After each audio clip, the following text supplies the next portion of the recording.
Good afternoon, everyone, and thank you for joining the call to discuss the second revised straw proposal. This is for the DayAhead Market Enhancements Initiative, the first phase, which is addressing the 15-minute granularity piece. Dawn is actually going to talk about the second phase here shortly. This call is being recorded. We'll make it available out on the initiative webpage in case you want to listen to it in the future, or maybe your colleagues do.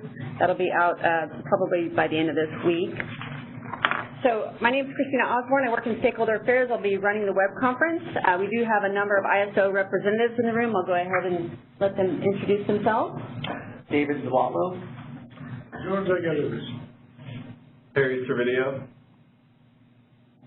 James Lynn. Jordan Pinu. Elliot Heathercutt. Danielle Table. Rob Monga. Don Trethaway. Greg Cook. Megan Pogue. Brad Cooper. And Greg Ford. I was not lying. Quite a few. This is the agenda for the call. So after I'm done, I'm going to turn it over to Don Trethaway. He's going to talk about 15-minute granularity. Then Megan Pogue is going to discuss the 15-minute ancillary services. Turn it back over to Don, who's going to go over the EIM changes, and then I'll discuss the next steps at the end of the call. So as I mentioned, this is the second revised straw proposal. We posted that on August 27th. It's out on the initial webpage. Next, we'll put out a draft final proposal, take it to the EIM governing body in October, and then the ISO board in November. So with that, I'll turn it over to Don. Okay. Good afternoon, everyone. So as we sent a market notice out a while back in terms of splitting this into two phases. This was in response to stakeholder comments that suggested we do that, given that it looked like the 15-minute granularity could move forward at a faster pace than we could on the DayAhead flexible ramping product. So this first phase that we'll be discussing with you today addresses 15-minute scheduling and introduces now 15-minute bidding as well. The second phase we'll look at the DayAhead flexible ramping product. We're going to look at the market formulation of the flexible ramping product to make sure that that's consistent between the DayAhead and the real-time market. We'll also, in this process phase, we'll evaluate combining the integrated forward market and residual unit commitment processes, and also look at improving the deliverability of the flexible ramping product and ancillary services, and then look at the re-optimization of ancillary services in the real-time market. If we move to the next slide, I'll just give a highlight of the schedules we're looking at on these. Oh, I already see that I have a typo here. So we're looking at posting the draft final proposal in October of 2018, and we bring it to the governing body in October of 2018, and the ISO Board of Governors in November of 2018, with implementation plan for fall 2019. In terms of the phase 2 schedule, oh, look at this. We will, these are correct. Oh, it's fall, and let me correct myself, it's fall 2020 implementation. So the scope items that we had from the previous slide on the phase 2, that's in the likely order that we'll work through, addressing them through a series of technical workshops that will hold the remainder of the year. And then we'd look to put a straw proposal out in January and follow that up with a draft final proposal in March, which puts us on target for a May decision on the DayAhead flexible ramping product. So with that, before we get into the 15-minute proposal, I'll stop and see if there's any questions on that. So if you do have a question, you can press #2. Marvin, do we have anybody in the queue? It looks like we've just had one come in now. I'll go ahead and unmute that person. Caller, your line is unmuted.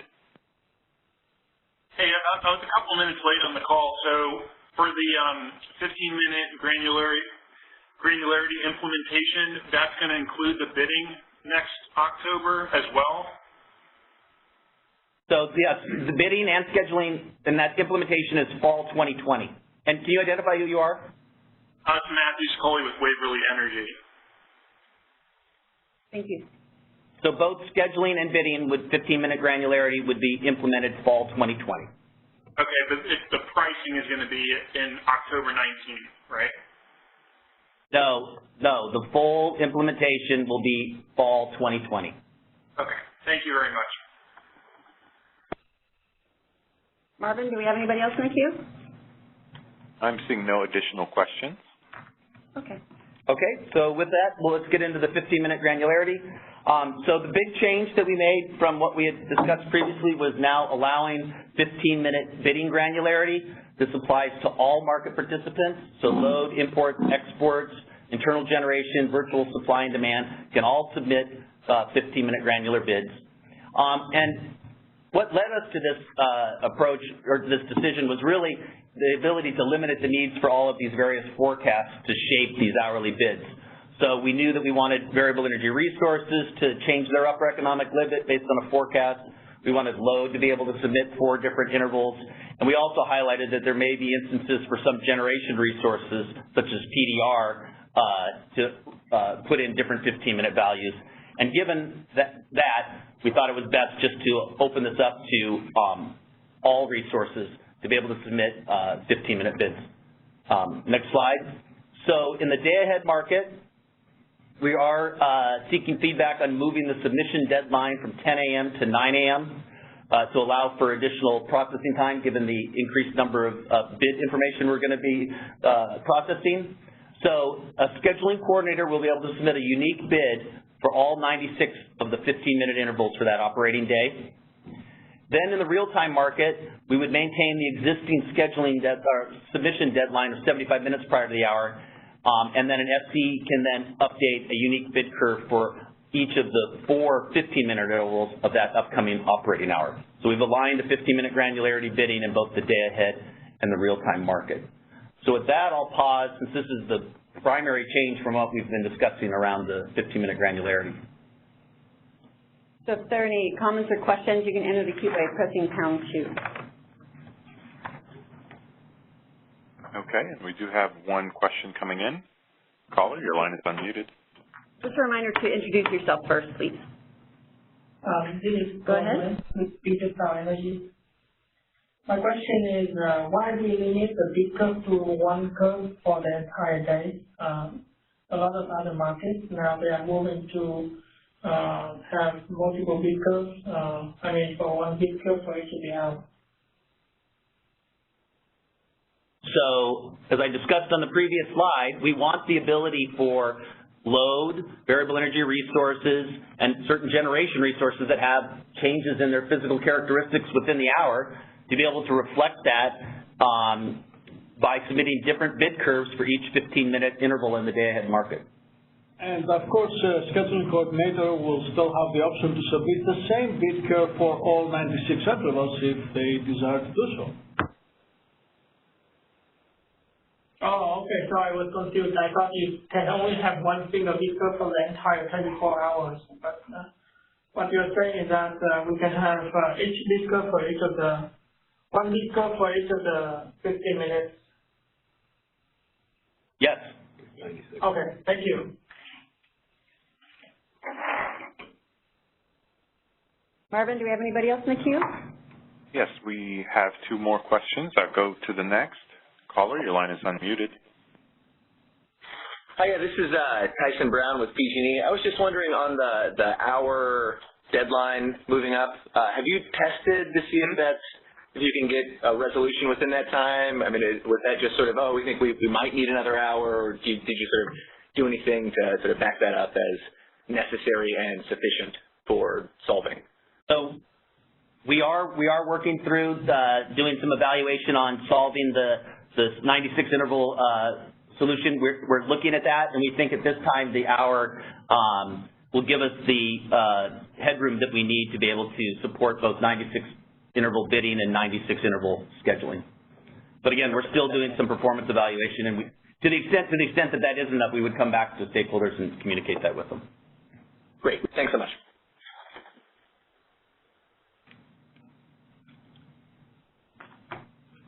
Another question, Okay, Marvin? all right, I'll go ahead and unmute that line. Caller, your line is unmuted. Hey, hello, this is Alva from PG&E. Tyson actually asked my question, but the only thing I would add is if by the time that you submit your proposal that there be some, to the board, that there be some concrete information indicating that you can in fact solve the problem in the larger problem in the time frame that you intend to, because you wouldn't want to be caught out in the middle of the development and have it turn out to be 2 hours rather than an hour, or something that would really distort the morning business process. So fair request. We will do that. Thanks. Any other questions, Marvin? I see no further questions. Okay, we'll move on. Okay.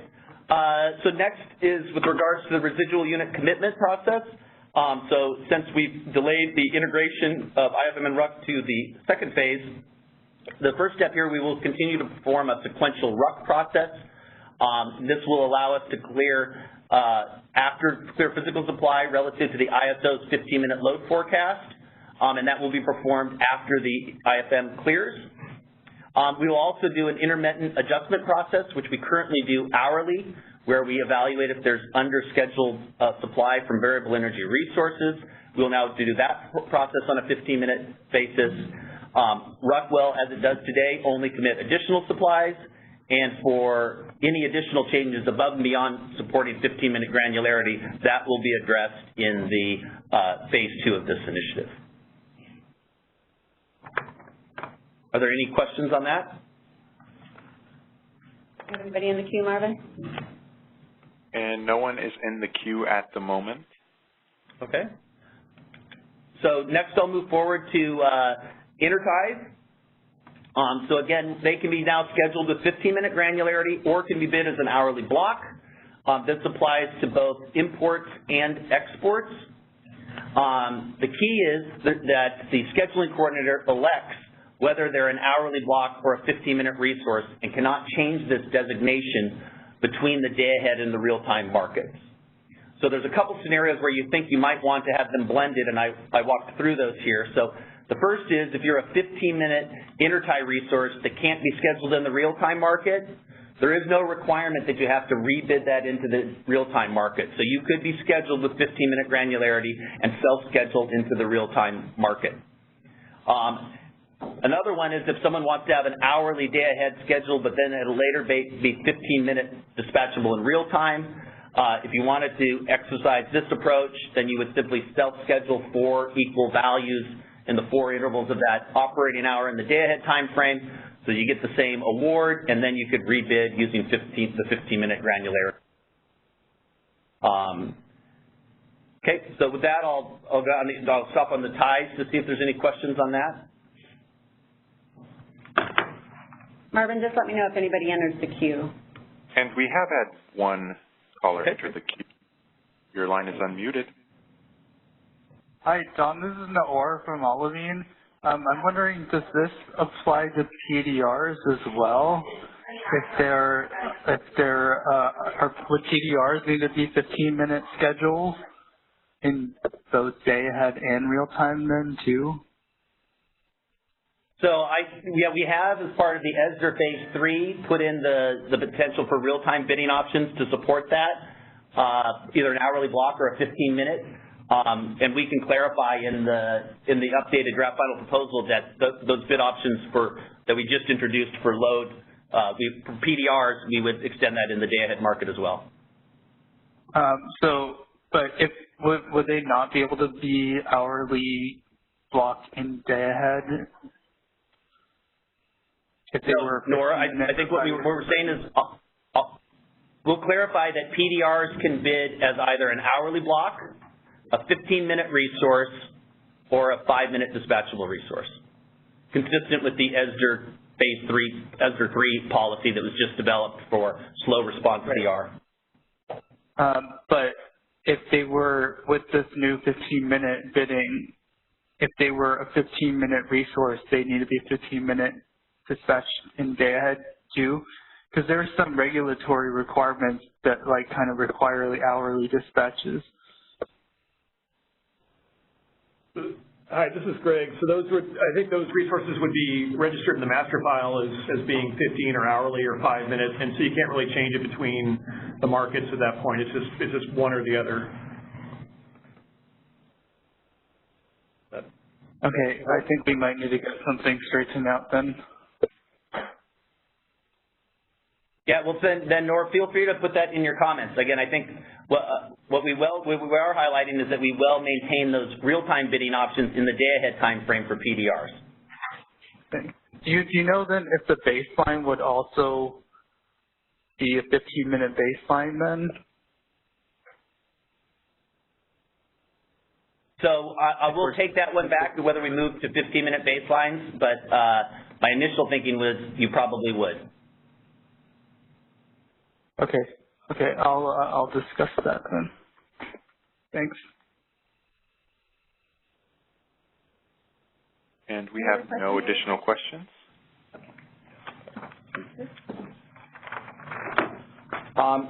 I would just also note one other item that I didn't put on the slide, but we talked about in the previous slide in the paper is, as many of you will be aware, when we implemented FERC Order 764, we put in the infamous one-and-done bidding option to where basically an hourly block could be rescheduled once within the hour and then maintained for the balance of the hour. That functionality is not being used in real time, and we would like to remove that functionality so that we don't have to develop it in day-ahead. Okay, so now let's move to the inter-SC trades. We discussed this the last time we met, that we would modify inter-SC trades from an hourly to a 15-minute trade, and we would move to have the ability to update that 45 minutes prior to each 15-minute interval versus currently you can only submit it once for 45 minutes prior to the hour. So again, we're now going to allow this to be, these trades to be submitted 45 minutes prior to each FMM interval. This will address some of the concerns that we know some variable energy resources have had in terms of being able to schedule an inter-SC trade at a quantity closer to what their actual forecasted output would be. I think this moves in addressing that issue. And then currently we charge $1 per trade for inter-SC trades. To maintain consistency with that hourly trade, we'll just divide it by 4, so it's 25 cents for every 15-minute trade. Are there any questions on the inter-SC trades? And it doesn't look like we currently have any questions. All right, so let's move to slide 13. So this was regards to load submission of their meter data. So they can submit in either 15-minute or hourly granularity based upon the underlying meters. We are not making a requirement that you have to move to 15-minute metering of your load. But if you do have only 15-minute meters within your meter portfolio, you can submit and have those settled with 15-minute granularity. If you need to submit hourly meter data, we will allow that to be shaped for settlement purposes. And in the example we've shown here is we took basically the hourly meter value from the midpoint of the hour between the meter values, and you can use that to extrapolate a 15-minute market forecast. And so you can see in the example we've shown here, the load is increasing 200 megawatts each hour. So 200 megawatts over 60 minutes is a 3.33 megawatts per minute. And so for hour ending 10, interval 3, you would take the midpoint of 1,000 megawatts plus the 7.5 minutes to get you to the middle of the next 15-minute interval. And so you'd have a megawatt quantity of 1,025, and then you would divide that by, what would I divide that by to get to hourly? All right, I'm blanking on that. But you can get to a 15-minute meter value by basically linearizing between the 2 points. So with that, I'll stop and pause, see if there's any questions on that. Wouldn't mind hearing from the load serving entities around this approach. Okay, and we'll go to the first caller. Caller, your line is unmuted. Hi, Tom. This is Carrie Bentley with the Western Power Trading Forum. I was wondering if you knew what percentage of a load today has 15-minute meters and what percentage was hourly. We don't have, Carrie, this is James Lynn. We don't have that information available now. Okay, Carrie? Yeah. I think that he said you didn't have that information available right now. That's correct. Load entities have that information because they submit the values to us. We do not have that information. Thanks. That was James Lynn from Settlements, by the way. Okay. Marvin, do we have any other second question? Caller, your line is unmuted. Hi, it's Lindsay Slockway from NV Energy. I guess throughout this presentation, there's a few times you've said hourly submission, and I was just wondering, is that one value for the hour that you would accept, or does that mean that you would have to have the same value for each 15-minute interval that would have to be submitted? So,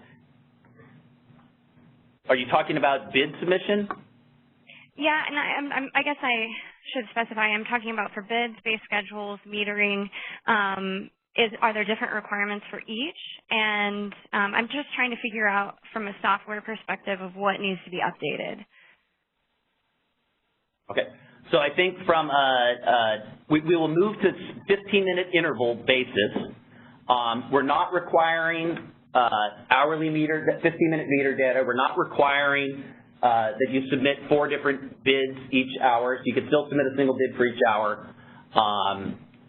So I think we're putting in flexibility out there. And so to the extent that you don't want to take advantage of hourly or 15-minute scheduling granularity or bidding granularity, you would simply submit the same value for the 4 intervals in an operating hour. Okay, so we do have to still submit it for each interval, though. Correct. Okay. All right. And that's for bids, meter, and base schedule? Now, on the meters, you can submit either an hourly value or a 15-minute value based upon your underlying meter granularity. If you're hourly, then we will shape it as we illustrated in the table on this slide. Okay. All right. I got it. Thank you. Oh, excuse me.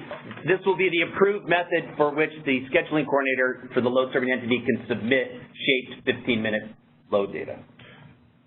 So that means they'll have to still submit then. It's in a different format than they do today, I guess. So this is James Lynn again. When you submit meter data to MRIS, you have the ability to tell you what granularity and the time intervals in which you are submitting it. So if you're submitting it in 15 minutes, you would select that value, and then we would prorate, or we would distribute it across the 3 5-minute intervals that make up that 15 minutes. If you select it once and you select hourly, we'll distribute that across all 12 intervals. That's currently a function we have at MRS today. Okay, thank you, James. Marvin, any other questions? We have no additional questions at this time. Okay. So moving to slide 14. And we discussed this as well previously. So we are proposing to modify the expected energy calculations to support 15-minute granularity. So currently we calculate standard ramping energy and ramping energy deviations for all resources to reflect their hourly schedule changes. We're proposing, and why that's important is because the standard ramping energy is settled at a 0 price, and the residual ramping energy deviations are settled at the RTD price. We're now proposing that we would only calculate and settle both of these quantities for resources that self-schedule into the real-time market. So for hourly blocks, you'd have a 20-minute ramp assumption, just as we do today, and for 15-minute self-schedules, you'll assume the 10-minute ramp between the intervals. And the reason why this is beneficial, if you can actually be dispatched on you're economically bidding, you actually benefit from the energy being settled at the FMM and RTD price versus going through these extra calculations. So with that, I'll pause to see if there's any questions on this. And we have no incoming, oh, we do have one incoming question. Caller, your line is unmuted. Good afternoon, Josh Arnold, PG&E. Just to clarify on this, for the ramp rates, is it only for hourly block self-schedule that would get this I guess, 20-minute ramp and everything else gets 10, or would it be hourly block economic bids as well? I'm just trying to think about the rules for expected energy and how you would calculate those. This is Greg. I think we were looking at self-scheduled resources that would still get the standard ramping energy and the ramping energy deviation. Yeah, so only if you're self-scheduled, not if you economic bid any of the options that we would get rid of this. Okay, So you'd be doing that, taking the current 15-minute ramp and either moving it to 20 minutes for the hourly block or decreasing it to 10 minutes for the 15-minute. Self-scheduled resources. Right. Right. So we'd get rid of the existing 15-minute standard ramp, the plus minus 7.5 minute, and go specifically to 20 or 10 for self-schedules. And that's it. Okay, thanks. When you say 7.5, for today we have it's a 20-minute ramp today at the top of the hour, and it'll be replaced. That'll stay, and then it would be the 10-minute ramping between 15-minute intervals. Well, right now it's 15. Right now it's 15 minutes. It goes from the 52:30 point to the. Oh no, you're right. It is 10. It is 10 because it's halfway between the ABS. You're right. Never mind. Cool. Okay. Thanks, Josh. Okay. Any other questions, Marvin? And we don't have anyone else in the queue at the moment. Okay. So next I'll go through a series, 3 slides, and really, I should have just led with the punchline, is really that anything that basically has hourly granularity, we will now move to 15-minute granularity. So the first is around the administrative pricing rules. Currently, we have a rule that if we don't have an FMM or an RTD price, we fall back to the day-ahead hourly price. We would now fall back to the day-ahead 15-minute price for the interval. With regards to make-whole payments, these are only going to apply to load and hourly block exports. The key is anything that's bidding on a 15-minute basis is eligible for BCR, and in the day-ahead time frame, you shouldn't see any BCR. With regards to the real-time load aggregation point prices, so currently we calculate an hourly load aggregation point price. We'll now calculate a 15-minute price using the relevant weights of the 15-minute schedule and the 3 RTD schedules for that interval. Next slide. Then we have a couple of these settlement rules around like clawbacks and reversals. So the CRR clawbacks, we'll now evaluate that on a 15-minute basis, and we can do so because we'll settle CRRs on a 15-minute basis, and we clear convergence bids on a 15-minute basis at a 15-minute LMP. The half reversal rule, we currently evaluate that on an hourly basis. We'll now evaluate that on each 15-minute interval basis. Market power mitigation, we'll do that on a 15-minute interval basis. Next slide. In terms of bid insertion for resource adequacy resources, to the extent that we need to submit a bid, we would submit the same bid curve for each of the 15-minute intervals in an operating hour. And then with regards to the ETC, or existing transmission contract, in terms of determining how much transmission should be set aside for that, that's currently done on an hourly basis. It now would be done on a 15-minute basis. And then in summary, in general, all rules that are hourly based will now move to 15-minute granularity. And if people can identify ones that they need to have clarity on or in their comments, that would be very helpful. But that is the rule. So with that, I will pause to see if there's any questions on the 15-minute granularity section. Marvin, is anybody in the queue? And we have no one in the queue. All right. Megan, you ready? All right. Hi, everyone. This is Megan Pogue. Thanks for joining us this afternoon. I just have a few slides to talk about changes specific to ancillary services. So we'll move to slide 19 to start. As a reminder, our tariff Appendix K does require that spinning and non-spinning resources must sustain output for 30 minutes if dispatched. This applies even if there is no AS scheduled for the subsequent 15-minute interval. So let's assume in general if you're dispatched for the last 15 minutes of an operating hour, you must be able to sustain the dispatch following into the next 15-minute interval of the next operating hour.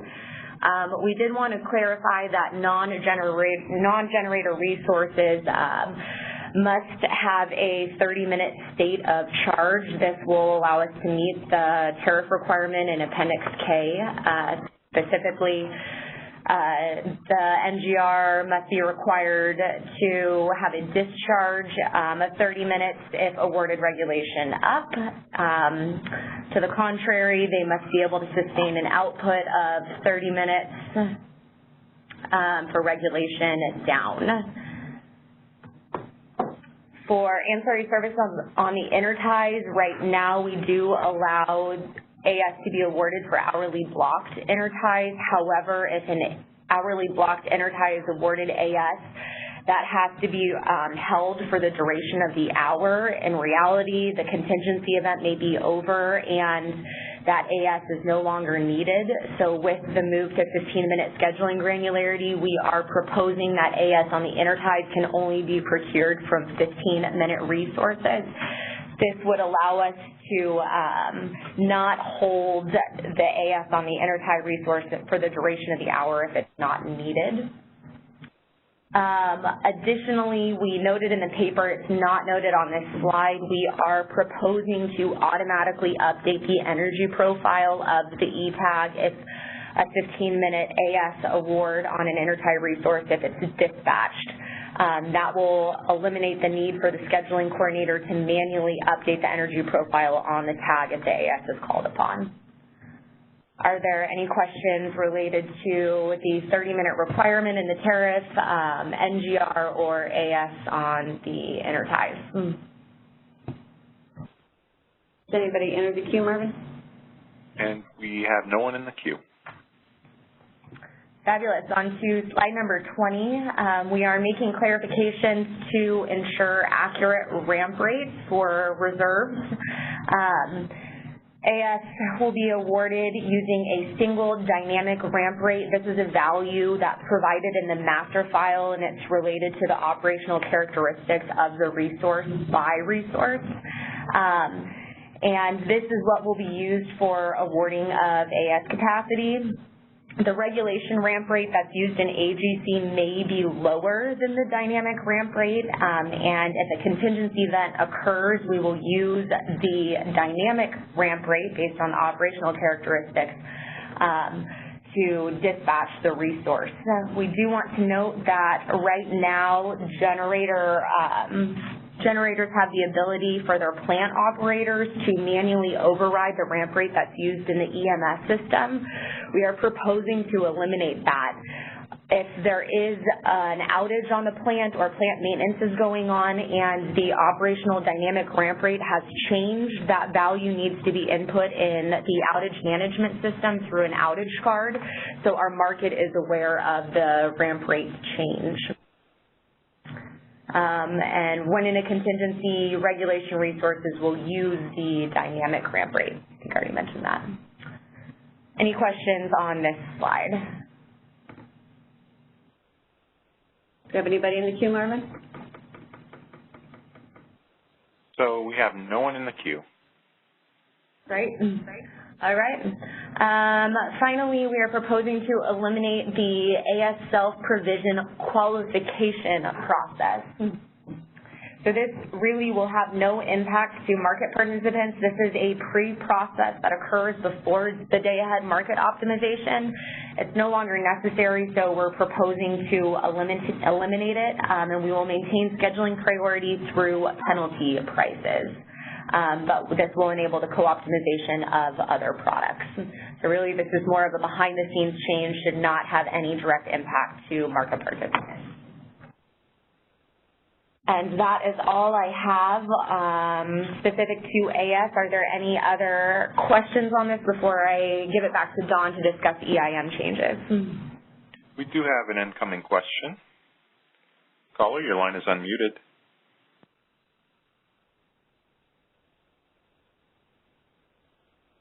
And please be sure that your device is also unmuted. Well, thank you for that reminder. My device was muted. This is Sandeep Arora with LS Power. Can you guys hear me? Yes. Okay, great. Thank you. So my question, sorry, goes back a couple of slides. I think when you talked about NGR resources and the 30-minute requirement. Yes, NGR awards must be supported by 30 minutes state of charge. I did notice that in the proposal there was a footnote associated with this topic where it said that these market enhancements will be implemented prior to 2020. Could you shed some more light on that? Is this NGR portion going to be implemented sooner than the rest of the stuff that's being? So that is one of the items that we would look at potentially implementing before, and I think, earlier, but again, we're still working through the full implementation. There are several items that we would try to bring in potentially sooner than the fall 2020 implementation. And so we're still working through that. But that is one of the items that we could potentially bring in. So this would be, as I understand this, I mean, today NGR resources, they have to be, in order to be, bidding for regulation in the DayAhead, they have to support a 1-hour state of charge. And the enhancement would bring it down to 30 minutes. Am I understanding that correctly, or is there something else there? That's correct. But again, let's be clear, you need to be able to sustain output for 30 minutes, but you may only be, you won't be awarded for the entire hour. So so if you had 30 minutes of charge and had a 20 megawatt output, you could basically be scheduled for 2 15-minute intervals within the hour, but you couldn't be scheduled for the entire hour. Got it. Okay. Thank you, Don. Arvind, do we have anybody else in the queue? We have no additional questions. All right. Okay. So with that, I'll move to the changes that we're going to make associated with the energy imbalance market to align with the fact that we've changed the ISO's day-ahead schedules from hourly to 15 minutes. And it's really around the base schedules. So the base schedules are currently hourly granularity, and this aligns with the ISO's current day-ahead schedule. So with the implementation of 15-minute granularity, base schedules can now be submitted with 15-minute granularity. There isn't a requirement that you have to put in 4 different values. You could put in the same value for all 4 intervals, but you will be submitting it with 15-minute granularity. By moving to 15-minute base schedules, we can actually modify some of the resource efficiency tests that are currently performed hourly to a 15-minute evaluation. And that's predominantly around the capacity and balance tests and the over and under scheduling penalties. And I'll discuss those more in the next couple slides. So with regards to the resource efficiency evaluation, this ensures that EIM entities don't lean on each other for capacity, flexibility, or transmission. Currently, we perform this test hourly, and if any test is failed, the transfer is limited to the prior output from the last 15-minute interval of the previous hour. When we move to 15-minute base schedule submissions, we can move the capacity test and the balance test to 15-minute interval. But in the interim, we will still, if you fail the capacity test, you would be out for the hour, and if you fail the balance test, you're subject to the over and under scheduling penalties. We will be implementing some additional changes as soon as possible through the BPM change process. This is the result of the EIM offers workshop, and there's 2 changes that we'll be doing there. They both associate with the flexible ramping tests. So currently we'll be able to evaluate this on a 15-minute interval basis. So if you, for instance, fail the 15-minute ramp, you would be frozen in the first 15-minute interval if that was the only one of the 4 tests that you failed. And we will also be putting in a sort of a little bit of slop in the system with regards to the flexible ramping test, that as long as you're within 1% of the actual requirement, that actually you would then pass the test. So with that, I'll pause to see if there's any questions on that. And we have a couple of incoming questions. I'll go to the first. Caller, your line is unmuted. Hi, this is Salman Rokade from Pacific Corp. My question was when you stated for earlier on the slide about 15-minute base schedule submissions. Now, are we supposed to interpret that all the balancing tests should be run at every 15 minutes now? or are we Once we go to 15-minute base schedules, that's correct. Okay, so now if for every 15 minutes would be doing the balancing feasibility capacity test, how do the timelines would work? Because right now per hourly we do a T75, 55, 40. Is it going to be the same for every 15-minute interval now? Those remain unchanged. Okay, so it will effectively we'll be just continuously working with those 15-minute intervals. Right, we're not changing the timeline of the various tests. What we're changing is the evaluation from hourly to 15 minutes. And the repercussions will only be 15 minutes. They submit them the same, they submit 4 instead of 1, but at the same time. They don't. That's correct. Every 15 minutes they don't resubmit them, they just. So the results for that would come out all at the same time? Correct. I see. Okay, so it just seems that just the submission would change if we need to, we can do it on a 15-minute basis. That's correct. You now can submit with 15-minute granularity. Correct. Okay, thank you. Any other questions, Marvin? Yes, we'll go ahead and move to the next. Caller, your line is unmuted. Hi, good afternoon, Don. This is Garrett LeBeau at Puget Sound Energy. I was wondering about the ASAP in terms of when the 15-minute flex ramp test pass or failure would be implemented. Is there like a ballpark time, or has that been decided yet? So we are currently discussing the requirements with our vendors, and we're looking to firm up an implementation date on when that could be put in place. And then once we've got that date, we would initiate the BPM process to align with the effective date of that implementation. So it's definitely sooner rather than later that we're targeting putting this in. Okay, perfect. Thank you. And I'll also note on the resource sufficiency test changes, these specifically, we're going to be putting out a brief white paper that will outline these changes and how and when they will be implemented and addressed. So we're hoping to publish that later this month.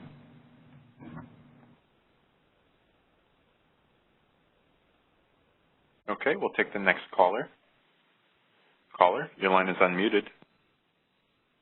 Thank you. This is Justin Shearer with PCI.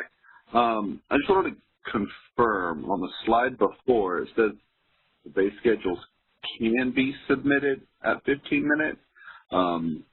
Is that a hard requirement? If the participant, can they choose to continue an hourly submission, or must they move to a 15-minute granularity? They have to submit 15-minute granularity, but there's not a requirement that they have to be different values. So you could submit the same value for all 4 intervals. Okay. So they must provide 4 values each hour. Thank you. Yeah. Marvin, anybody else? Yes, we do have 2 more callers. Caller, your line is unmuted. This is Mridula from Puget Sound Energy. Don, on your the next slide, did you talk about implementing some of these prior to fall 2020? Is that the only change, the one that talks about the flex ramp test? Or are there others aligned with that need to be implemented prior? Well, so you'll see when we get to the changes we need to make for regulation energy, that needs to align with the SMUD implementation. That's something else that'll be earlier. But with regards to the changes that we can make to the resource sufficiency test, we, as a result of that offer workshop, we committed to go back and look and to see whether we had tariff flexibility to address certain elements. And we do believe that we can, through the BPM, address the concerns with the flexible ramping product, both with regard flexible ramping tests. One, in that even though we test for 4 ramp intervals, we can only limit transfers for one of those to the ones that fail, and that was a request of the EIM entities. And then we also can, again, as I said before, put in a little bit of slop or recognize that these tests weren't designed to be super precise, that to the extent that you're within the 1%, consistent with what we've put in place for the under-over scheduling, that you would then still be able to pass. Okay. And what would be the timeline for this BPM change?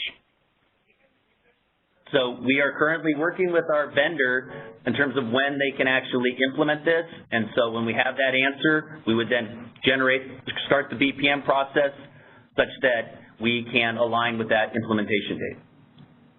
Okay, thank you.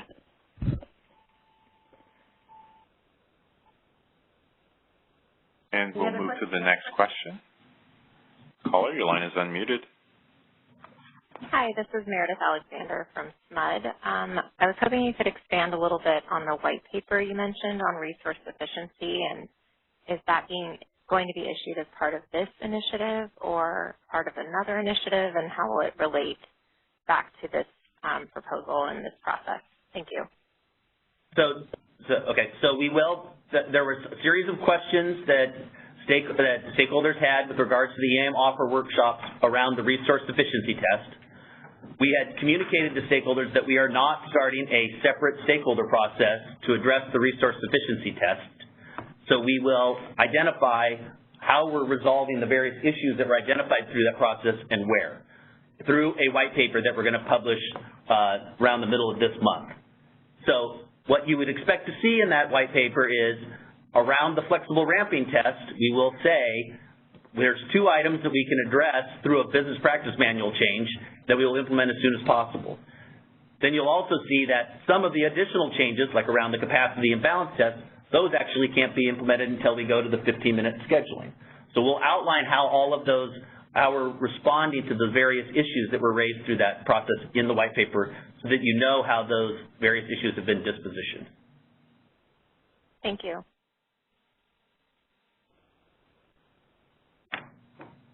Any other questions, Marvin? Yes, we've just had one more come in. Okay. Caller, your line is unmuted. Hi, this is Camille Kristen with Idaho Power. I have two questions. Regarding the white paper, I assume that there will be an opportunity for comment after that's published. Is that a correct assumption? No, that's not a correct assumption. We're trying to be responsive to the stakeholder comments that we received, but we're not moving forward with the initiative. We just want to make sure that everybody knows where we're addressing various items.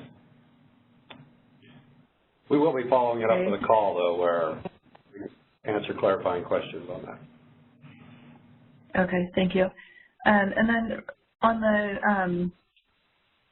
the flexible ramping test passes if within 1% of the requirement, can you just elaborate on how you arrived at the 1% and whether you considered anything other than that, like 2% or a different metric for the threshold? As I discussed in the offer workshop, we do have a similar sort of how close you need to be to the balance test, and we felt that, and as I stated there, you know, we recognize that you can't perfectly balance your schedule, so we had a 1% sort of wiggle room on that, and I said that to the extent that we can be consistent with that from a policy standpoint, we can go look and see if we can move this through the BPM process. So I think it's to be consistent with some of the other tests in the resource efficiency test, namely the balance test, that 1% was already agreed to as the appropriate amount of sort of wiggle room. Okay, thank you. And we do have another question that's come in. Caller, your line is unmuted. Hi, Lindsay Slickaway with NV Energy. During that workshop, there was a pretty large discussion around using available balancing capacity. Does the white paper at all address that? The white paper will address that. Okay, perfect. Thank you. Any other questions, Marvin? And I'm seeing no additional questions. Okay, so if we move to slide 25, So this is the over and under scheduling penalty. So this is if you are unable to balance your supply to your demand from a base schedule standpoint. This is currently an hourly determination. We will move it now to 15-minute granularity. You would only apply the penalty for those 15-minute intervals where they failed the balance test. And so I would note that under the extended day-ahead market, that this penalty doesn't even apply because your base schedules are determined day ahead. They're not determined just prior to the operating hour. So are there any questions on that? And we don't seem to be having any questions entering the queue. Okay, and then the last one is one that we talked about at the very beginning. We identified this as part of the SMUD implementation, and we needed to align this with their go live as close as we can. So currently, if an EIM entity wanted to, they could give us a manual dispatch to say that they've had this much energy resulting from following their AGC on their resources providing regulation. Why this is important is it would change the classification of the energy from uninstructed to instructed, and that has implications with regards to some of the neutrality accounts that are transferred between balancing authority areas. Next slide. So if we add regulation up and regulation down to the hourly resource plans, we actually previously had it and then used it for available balancing capacity, so we'll need to carve it out individually. That way we can settle it just like we do the ISO with regards to regulation energy, which means that any energy dispatch within any meter within the regulation range will be considered instructed imbalance energy. Thus, there's no need to tell us how much the resource actually AGC. And again, this is one that would be implemented again on a different timeline than the fall 2020. Okay, are there any questions on that? That's the last of the meet. And I don't see any incoming questions. Okay, so let's go over the next steps. First, we'll start. This initiative actually falls under Category 4, which means it's a hybrid, non-EIM specific. We'll brief the EIM governing body and just request support of the hybrid role, and then the enhancement that we're proposing for the settlement of regulation energy is EIM specific, which means it does fall within the primary authority of the EIM governing body. But this is severable and does not have to be decided within this initiative. And if you have any comments on this categorization, please include those with your written comments, which are going to be due at the end of September. I'll go over that in a second. So this is the schedule. After the call, we are going to ask you to provide your written comments. Those will be due September 18th. You can submit those to the initiative comments mailbox. Then we'll plan to post the draft on proposal September 27th. Host another stakeholder call on October 4th, and then request for comments on the draft final proposal. Those will be due October 11th. And then the plan is to go to the EIM governing body meeting at the end of October. Again, this is the hybrid non-EIM specific categorization. And then go to our Board of Governors mid-November for approval. So any other questions before we end the call? Or comments? And I don't see any incoming questions or comments. Okay. Well, if you do have any follow-up questions, you're welcome to submit those to the initiative comments mailbox, and we'll get back to you. So thank you all for joining us. Thank you, Marvin, for your help, and enjoy the rest of your afternoon. Thank you. Thank you for joining today's conference. This is now over, and you may disconnect.